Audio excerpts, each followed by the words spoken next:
माजी केंद्रीय मंत्री आणि राष्ट्रीय ओबीसी आयोगाचे अध्यक्ष हंसराज अहिर यांना आर्णी विधानसभा मतदारसंघातील लोणी गावात शेतकऱ्यांच्या रोषाला सामोरं जावं लागलं।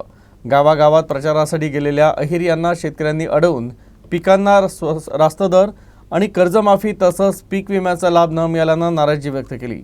यावेळी मंत्र्यांनी शेतकऱ्यांच्या मागण्या पूर्ण केल्या जातील असं आश्वासन दिलं। यवतमाळ जिल्ह्यात गाव चलो अभियानावर निघालेल्या माजी केंद्रीय मंत्री तथा राष्ट्रीय ओबीसी आयोगाचे अध्यक्ष हंसराज अहिर यांना शेतकऱ्यांच्या रोषाचा सामना करावा लागला। अहिर हे आर्णी विधानसभा क्षेत्रात लोणी गावात मुक्कामासाठी पोहोचले। यावेळी शेतकऱ्यांना केंद्र आणि राज्य सरकारची उपलब्धी सांगताना शेतकऱ्यांनी कापूस सोयाबीन पिकाला मिळत असलेले कवडीमोल भाव तसेच कर्जमाफी आणि पीक विम्याचा लाभ होत नसल्याबाबत नाराजी व्यक्त केली। सरकारचे शेतमाल आयातीचे धोरण हे शेतकऱ्यांचं मरण असल्याचं वास्तव शेतकऱ्यांनी मांडलं।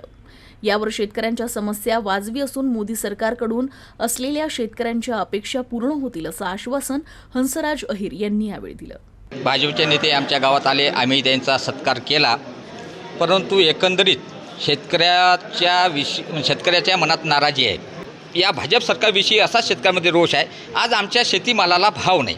बस आमची एकच मागणी आहे, जो आम्ही विमा काढतो 1 रुपयात विम्याचं तुम्ही गांजर दाखवलं, 1 रुपयात आम्ही कास्तकारांना चांगला आहे, आनंद आहे, बीजेपी सरकारनं केलेलं आहे, मी ते नाकारत नाही, परंतु त्या 1 रुपयाचा परतावा आम्हाला जो विमा भरपाई पाहिजे ती मिळालेली नाही। आज रोजी आमच्या गावातनी बीजेपी नेते येऊन गेले, आम्ही त्यांचं स्वागत केलं, याच्याबद्दल दुमत नाही आहे, परंतु त्यावेळेस आलेल्या नेत्यांनी आपल्या वरिष्ठापर्यंत शेतकऱ्याची कहाणी, आज शेतकऱ्याचे जे हाल आहे, जे शेतकऱ्याच्या मालाला भाव नाही, शेतकऱ्याच्या सोयाबीनला भाव नाही, 4,000 रुपयापर्यंत सोयाबीन आहे, सोयाबीन एकरी खर्च 20,000 रुपये आहे, 3 क्विंटल सोयाबीन पिकलेलं आहे, म्हणजे त्या अतिरिक्त 20,000 रुपये खर्च, म्हणजे 8,000 रुपयाचा आज रोजी कास्तकाराला घाटा आहे। त्या बाबतीत मी एकच म्हणणं आहे माझ्यावालं, भाजप सरकारला, मोदी सरकारला, तुमचे जे ध्येय धोरणं आहे, मोदी सरकारचं धोरण कास्तकाराचं मरण, एकच वाक्य बोलतो, मोदी सरकारचं धोरण कास्तकाराचं मरण, असं होऊ नये असं मी म्हणतो। गावच्या लोकांनी गावातल्या काही गरजा सांगितल्या, सरकारच्या धोरणाबद्दल चांगले विचार मांडले आणि काही त्यांनी सांगितलं की सरकारने अजून एक केलं पाहिजे।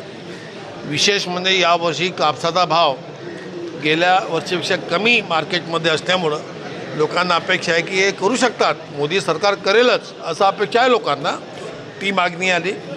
यावर्षी हरभऱ्याचा भाव थोडा कमी चालायचा आहे, सोयाबीनचा, त्याबद्दल लोकांना सांगितलं। तुरीचे भाव वाढले, याचा लोकांना आनंद आहे, याची जाणीव लोकांनी करून दिली। पण सोबतच या गावातला रस्त्याचा विषय आहे, पीक विम्याचा विषय सांगितला लोकांनी, या ठिकाणी काही प्रश्न सांगितले, हे खरं आहे आणि ते करण्याकरता सरकारने करावेत ही लोकांची अपेक्षा वाजवी आहे। वास्तविक मी या ठिकाणी प्रवासी कार्यकर्ता म्हणून आलो आहे गावात, मी इथं मुक्काम करणार आहे, लोकांना परत भेटणार आहे। गावातले माझे सरपंच, अनेक जातीची मंडळी, अनेक दुकानदार, व्यापारी, युवक, ज्येष्ठ नागरिक सगळ्यांना भेटीन असा हा प्रयत्न आहे।